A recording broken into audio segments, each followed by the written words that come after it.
आंबा नारळ वडी तर खायला खूप आवडते, पण ती परफेक्ट होत नाही का? कधी चिवट चिकट होते तर कधी ती सेटच होत नाही किंवा तिच्या वड्या नीट पडत नाहीत. या सगळ्या अडचणी तुम्हालाही येत असतील तर हा व्हिडिओ खास तुमच्यासाठी.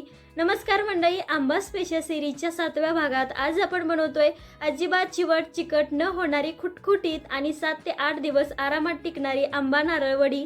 तर त्यासाठी कढईमध्ये मी 2 चमचे तूप घालते. हे थोडंसं वितळलं का त्याच्यामध्ये मग आता नारळाचा चव घालायचे.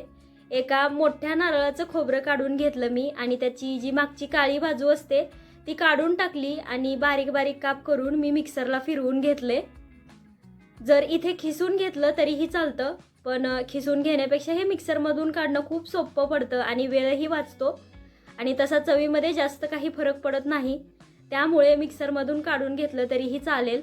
तर आता या तुपावरती साधारण 4 ते 5 मिनिटांपर्यंत आपल्याला हे ओलं खोबरं छान असं भाजून घ्यायचे आणि त्यानंतर मग याच्यात साखर घालायची. तर नारळाचा चव साधारण 1.25 वाट्याच्या आसपास भरला होता, त्यासाठी मी 1.25 वाटी साखर घातली आहे. त्याच वाटीने एवढ्या प्रमाणाने ना आपल्या या वड्या भरपूर गोड होतात. तुम्हाला जर थोडंफार कमी गोड हवं असेल तर इथे 1च वाटी साखर घातली तरीही चालणार आहे.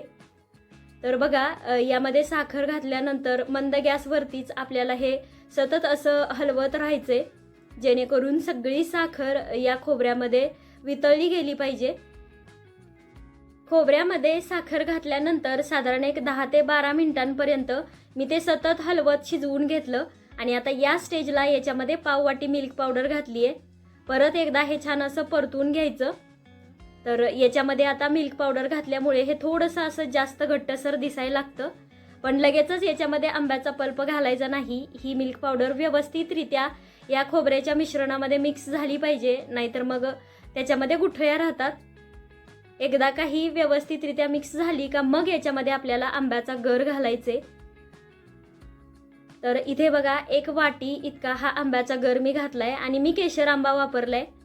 हापूस किंवा केशर आंबा या दोन्हीपैकी कोणताही आंबा वापरायचा, त्यामुळे वडीला रंग आणि स्वादही खूप छान असा येतो. तर अजून एक गोष्ट, जर कोणाकडे मिल्क पावडर उपलब्ध नसेल तर त्यांनी पाव किंवा अर्धी वाटी दुधावरची साय घातली तरीही चालते, त्यामुळे ही वडीची चव खूप छान येते.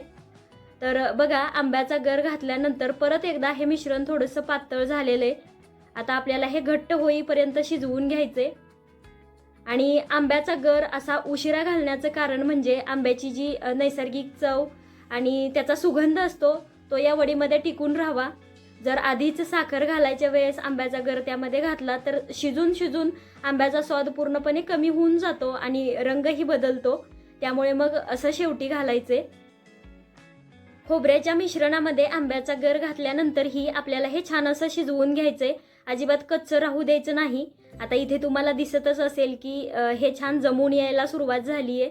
कढईला तूपही सुटलेलं आहे आणि बाजूला थोडं थोडं साखरेचं पांढरंही दिसते, म्हणजे आपलं हे वडीसाठीचं परफेक्ट मिश्रण तयार झाले. आता एका तूप लावलेल्या थाळीवरती हे काढून घेऊया आणि पेल्याच्या साह्याने सेट करून घेऊया. कधीही वडी करताना ताटात ती सेट करायला न ठेवता अशा प्रकारच्या फ्लॅट थाळीवरतीच ठेवायची, म्हणजे आपल्याला काढताना ती खूप सोपी जाते. ही ट्रिक अवश्य फॉलो करून बघा, तुम्हालाही आवडेल. तर बघा, या पेल्याच्या साह्याने आपण हे छान असं पसरवून घेऊया आणि त्यानंतर मग याच्यावरती थोडेसे बदामाचे काप पसरवूयात. एक 10 ते 12 मिनिटांसाठी थोडं कोमट करून घ्यायचं आणि मग त्याच्या वड्या पाडायच्यात. तर आता सगळ्यात शेवटी मी तुम्हाला अशा काही टिप्स सांगते ज्यामुळे आपली ही आंबा नारळ वडी अजिबात बिघडणार नाही. तर सगळ्यात पहिली टिप म्हणजे कढईमध्ये खोबरं घातल्यापासून ते शेवटपर्यंत आपल्याला मंद गॅसवरतीच परतत राहायचे. अजिबात मध्यम किंवा फुल गॅस करायचा नाही. कारण काय होतं, जर हे खोबरं व्यवस्थित असं परतलं नाही गेलं तर मग वडीमध्ये खोबऱ्याचा कचकचपणा लागतो आणि तेवढी स्वादिष्ट ती लागत नाही. बऱ्याच वेळा फुल गॅसवरती परतल्यामुळं खोबरं तळाशी चिटकू शकतं, ते करपू शकतं आणि संपूर्ण वडीचा स्वाद मग खराब होतो. म्हणूनच कधीही मंद गॅसवरतीच ते परतत राहायचं. अगदीच जर गॅस तुमचा बारीक चालत असेल तर मग मात्र मध्यम गॅसवरती परतून घेतलं तरीही चालतं. दुसरी टिप म्हणजे आंब्याचा गर मिश्रणामध्ये घालताना तो सुरुवातीला घालायचा नाही, शेवटीच घालायचा. त्यामुळे आंब्याचा जो नैसर्गिक स्वाद सुगंध असतो तो तसाच टिकून राहतो. आणि इथं सगळ्यात महत्त्वाची आणि तिसरी टिप म्हणजे हे जे मिश्रण असतं ते छान असं शिजवून घ्यायचं आणि मगच सेट व्हायला लावायचं.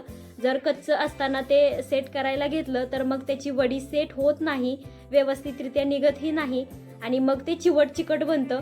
म्हणूनच तुम्हाला मगाशी दाखवल्याप्रमाणे ते अगदी तूप सुटेपर्यंत शिजवून घ्यायचं आणि मगच वडी सेट करायला ठेवायची. तर इथं बघा आपलं मिश्रण छान झालेलं होतं, म्हणून वडी ही अगदी व्यवस्थित अशी सेट झाली आहे आणि सहजपणे सुरीवरती निघून येते. प्लेटला कुठेही ते चिटकलेली नाही किंवा सुरीलाही चिटकलेली नाही. अशा प्रकारे जर केली ना वडी तर 7 ते 8 दिवस काय त्याच्यापेक्षाही जास्त दिवस टिकते. जर मिश्रण कच्चं राहिलं तर मग मात्र ती 1-2 दिवसामध्ये संपवावी लागते. जर इथं कोणाला मऊ वड्या आवडत असतील तर मिश्रण अगदी 5 मिनिट कमी शिजवायचं.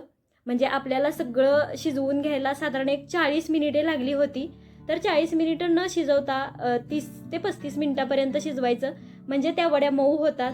तर इथं बघा आपल्या ह्या आंबा नारळ वड्या तयार झालेत, एकदम खुटखुटीत, खूप दिवस टिकतात ही आणि खायलाही त्या जबरदस्त लागतात. तुम्हीही बनवून बघा. आता इथे एक वडी मी तुम्हाला तोडून दाखवते. बघा अगदी सहजपणे तुटते, अजिबात चिकट झालेली नाही, अति प्रमाणामध्ये कडकही झालेली नाही. टेक्स्चर असं आलंय म्हणजे ती परफेक्ट झाली आहे, भरपूर दिवस आरामात टिकते. तर आजचा व्हिडिओ आवडला असेल तर लाईक शेअर करून चॅनलला सबस्क्राईब करा. धन्यवाद.